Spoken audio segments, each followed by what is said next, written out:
జై శ్రీరామ్. అందరికీ నమస్కారం. వెల్కమ్ టు న్యూస్ అఖండ. నేను మీ కస్తూరి శ్రీధర్. మిత్రులారా, మన దేశంలో కొంతమంది జిహాదీగాళ్లకు తినడానికి తిండి లేకపోయినా, కట్టుకోవడానికి బట్ట లేకపోయినా, ఉండడానికి ఇల్లు లేకపోయినా సరే ఈ దర్గాలను కట్టడంలో మాత్రం ముందుంటారు. అబ్బా, మామూలుగా కాదులే. అదేదో సక్రమంగా కట్టుకుంటే ఎవరు కూడా ఏమనరు, అంతే కదా.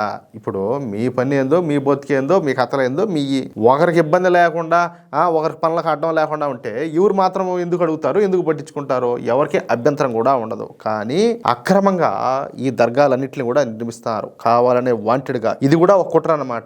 ఏవైనా ఖాళీగా ఉండేటటువంటి ప్రభుత్వ భూముల్లోనో లేదా అప్పనంగా దొరికేటటువంటి ప్రైవేటు భూముల్లో ఈ దర్గాలన్నింటినీ కూడా నిర్మిస్తారు. అసలు ఈ దర్గాలను ఎందుకు నిర్మిస్తారో ఎవరికి కూడా అర్థం కాదు. నా అంచనా ప్రకారం మన దేశంలో కనీసం 1,00,000 వరకు అక్రమ దర్గాలు ఉన్నట్టు అనిపిస్తుంది అనమాట.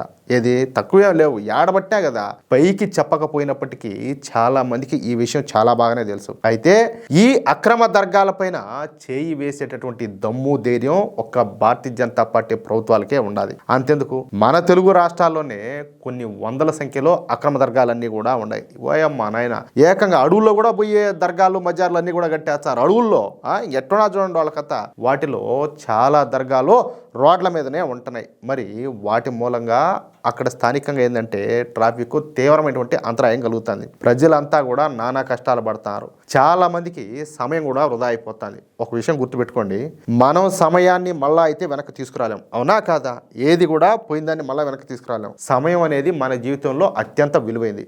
అలాంటి మన సమయం ఈ విధంగా రోడ్ల మీద నిర్మించేటటువంటి అక్రమ కట్టడాల మూలంగా వేస్ట్ అయిపోతుంది. ఇక మరికొన్ని ప్రాంతాల్లో అయితే ఈ అక్రమ దర్గాలను పొలాల్లోనూ, అలాగే ప్రైవేటు స్థలాల్లోనూ, అలాగే ప్రభుత్వ స్థలాల్లో కూడా నిర్మిస్తారు. కానీ ఇది తప్పు అని చెప్పే దమ్మున్నటువంటి నాయకుడు ఒక్కడు కూడా లేడు, ఒక బీజేపీ నాయకులు తప్పించి. కనీసం ఇది ఏంది అని చెప్పేసి ప్రశ్నించే ధైర్యం కూడా ఏ సెక్యులర్ పార్టీలకు కానీ, ఏ సెక్యులర్ నాయకుడికి కానీ లేదు. కేవలం ఓటు బ్యాంకు రాజకీయాల కోసం మన దేశంలో ఉన్నటువంటి ఈ సెక్యులర్ పార్టీలు, కుల పార్టీలు, కుటుంబ పార్టీలు ఎంతకైనా కూడా దిగజారడానికి సిద్ధంగా ఉన్నాయి. కేవలం ఈ సూడో సెక్యులర్ పార్టీలను చూసుకునే మన దేశాన్ని 2047 నాటికి ఇస్లామిక్ దేశంగా చేయాలని చెప్పేసి ఈ రాడికల్ ఇస్లామిస్టులంతా కూడా కంకణం కట్టుకొని పనిచేస్తూ ఉన్నారు. కానీ ఈ మండలు కూడా విషయాలన్నీ బాగా తెలుసు. నంగబొక్కలేం కాదు. ఎందుకంటే ఇన్ని కుట్రలు చేసి, ఇన్ని కుతంత్రాలు చేసి, ఇంత రాజకీయాలు చేస్తారంటే వీళ్ళకి ఆ మాత్రం తెలియకుండా ఉంటుంది. అన్నీ తెలుసు. ఒకవేళ అంత దూరం వస్తే ఈ సెక్యులర్ నాయకులంతా కూడా ఏం చేస్తారు తెలుసా? హ్యాపీగా విదేశాలకు వెళ్ళి స్థిరపడిపోతారు. ఎందుకంటే ఈ పోరంబోక ముండా కొడకలకి అందరికి కూడా విదేశాల్లో బాగా ఆస్తులు ఉంటాయన్నమాట.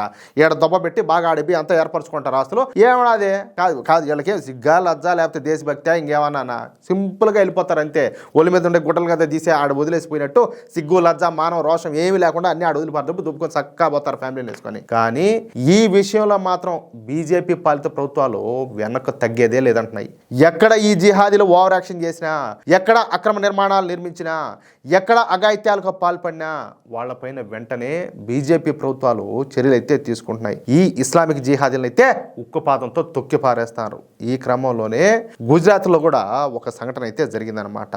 గుజరాత్ ప్రభుత్వం రాష్ట్ర వ్యాప్తంగా ప్రభుత్వ భూముల్లో వెలిసినటువంటి అక్రమ నిర్మాణాలు, ప్రత్యేకించి దర్గాల తొలగింపు ప్రక్రియను అయితే వేగవంతం చేసింది. సెప్టెంబర్ 2024లో గిర్ సోమనాథ్ జిల్లాలోని ప్రభాస్ పాటాన్ ప్రాంతంలో సుమారుగా 102 ఎకరాల ప్రభుత్వ భూమిని స్వాధీనం చేసుకునేందుకు మెగా డ్రైవ్ అయితే నిర్వహించారు. ఈ ప్రక్రియలో 9 మతపరమైనటువంటి నిర్మాణాలు అంటే దర్గాలు, మసీదులు, అలాగే ఏకంగా 45 లాడ్జీలు కూడా కూల్చిపారేశారు. చూడండి, దర్గాలు, మసీదులు అంటే సరే అనుకుందాం, లాడ్జీలు కూడా అంట. నవంబర్ 2025లో రంగీలా దర్గా సమీపంలోని మరికొన్ని అక్రమ కట్టడాలను కూడా తొలగించేశారు.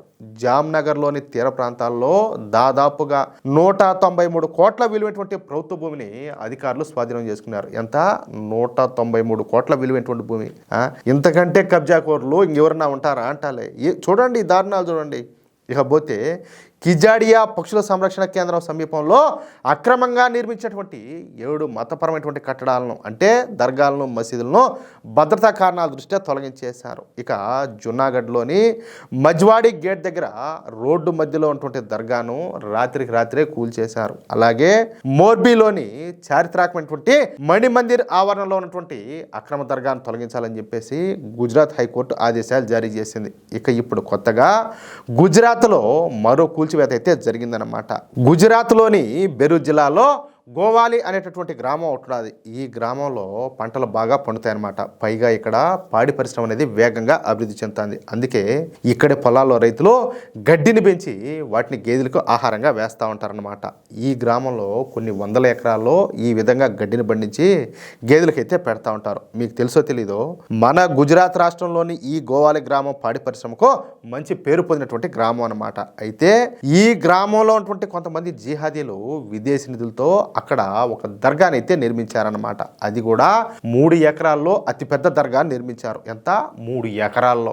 చూడండి, ఈ దర్గాను ఊరికి దూరంగా పంటలు పండేటటువంటి ప్రభుత్వ భూముల్లో నిర్మించారు. అది కూడా అతి రహస్యంగా ఎటువంటి పర్మిషన్లు తీసుకోకుండా ఈ దర్గా నిర్మాణం అయితే జరిగింది. ఇక్కడ ఒకటి, దీన్ని నేను కూడా ఒప్పుకోను. అంత పెద్ద దర్గా అన్నారు, ఎటువంటి పర్మిషన్లు తీసుకోలేదంటారు. ఎందుకంటే ప్రతి గ్రామానికి ప్రతి పంచాయతీకి ఇప్పుడు మామూలుగా పంచాయతీకి సంబంధించినటువంటి అధికారులంతా కూడా ఉన్నారు. ఏం పెట్టుకున్నారు కళ్ళల్లో? ఎవరిది పెట్టుకున్నారు? కనపడాల? మీ కళ్ళు మింగినాయా? అంటే కన్స్ట్రక్షన్ అంతా పూర్తి అయిపోయిన దాకా మీరు సంకన ఆగుతూ ఉంటారు, ఎవరిది ఆగుతూ ఉంటారు, ఏం చేస్తూ ఉంటారు అంటాలే. అయితే ఈ విషయాన్ని కనిపెట్టినటువంటి గ్రామస్తులు వెంటనే ప్రభుత్వానికి ఈ విషయాన్ని అయితే తెలియజేశారు. అంతే, ఇక తీవ్రమైనటువంటి ఆగ్రహం వ్యక్తం చేసినటువంటి గుజరాత్ ప్రభుత్వం వెంటనే బుల్డోజర్లను అక్కడికి పంపించిందనమాట. అయితే అక్కడ ఉన్నటువంటి ఆ దర్గా నిర్మాణం చూసి అక్కడ అడ్మినిస్ట్రేషన్ అంతా కూడా బెత్తరపోయిందంట. అది అతి భారీ దర్గా కావడంతో పాటు అక్కడ మరో 2 మజార్లను కూడా నిర్మించారు. అంతే, ఇక గుజరాత్ అడ్మినిస్ట్రేషను వెంటనే మరో 5 బుల్డోజర్లు కూడా పిలిపించి ఆ భారీ దర్గాను అలాగే ఆ 2 మజార్లను కూడా పూర్తిగా కూల్చేశారు. అంతేకాకుండా అక్కడ అక్రమంగా నిర్మాణాలు చేపట్టినటువంటి వాళ్ళపైన భారతీయ న్యాయ సంహిత సెక్షన్ల కింద కఠినమైనటువంటి శిక్షలు కూడా విధించారు. అది విషయం. ఇప్పుడు అదేదో పెద్దవాళ్ళు చెప్తూ ఉంటారు చూడండి సామెత, చేతులు గాలిన ఆకులు పట్టుకోవడం ఎందుకన్నట్టు. వాళ్ళ అంత చేస్తా ఉంటే ముందంతా కూడా సంకరాకుతూ ఉంటారా? ఏం చేస్తూ ఉంటారు? సరే, మిగతా సూడో సెక్యులర్ ప్రభుత్వాలు ఉండే రాష్ట్రాల్లో అంటే సరేలేబా, ఇంక వాళ్ళకి కావాలి కదా, ఇప్పుడు చూసి పట్టుకొని ఊగులాడుతూ ఉంటారు, సరే ఏదో అనుకోవచ్చు. బీజేపీ పాలిత రాష్ట్రాల్లో కూడా అంతా అయిపోయిన దాకా ఏం చేస్తూ ఉంటారు? ఏం చేస్తూ ఉంటారు అంటాలే. మన జాగ్రత్తలో మనం ఉండాలన్నా లేదా? ఇది మాత్రం ఇలాంటి పొరపాట్లు అనేటివి మనం ఎట్టి పరిస్థితుల్లో కూడా సహించకూడదు. అది నేను చెప్పబోయేదైతే. మిత్రులారా, చట్టాన్ని అతిక్రమించి అక్రమంగా నిర్మించేటటువంటి కట్టడాల పట్ల గుజరాత్ ప్రభుత్వం ఎంత కఠినంగా వ్యవహరిస్తుందో మనమంతా కూడా చూసినాం. అభివృద్ధికి అడ్డుపడేటటువంటి అక్రమ నిర్మాణాలను తొలగించడంలో బీజేపీ ప్రభుత్వం చూపిస్తున్నటువంటి ఈ తెగింపు పైన మీ అభిప్రాయం ఏంటి? ఇలాంటి చర్యలు మన తెలుగు రాష్ట్రాల్లో కూడా జరగాలని చెప్పేసి మీరు కోరుకుంటున్నారా? మీ అభిప్రాయాన్ని తప్పకుండా కామెంట్ రూపంలో తెలియజేయండి. ఈ వీడియో కనుక మీకు నచ్చినట్లయితే వెంటనే లైక్ చేయండి. అలాగే మీ వాట్సాప్ గ్రూపుల్లో తప్పనిసరిగా షేర్ చేయండి. ఇలాంటి పవర్ఫుల్ అప్డేట్స్ మిస్ అవ్వకుండా ఖచ్చితంగా మన ఛానల్ని సబ్స్క్రైబ్ చేసుకోండి. జై శ్రీరామ్, జై హింద్, భారత్ మాతాకి జై.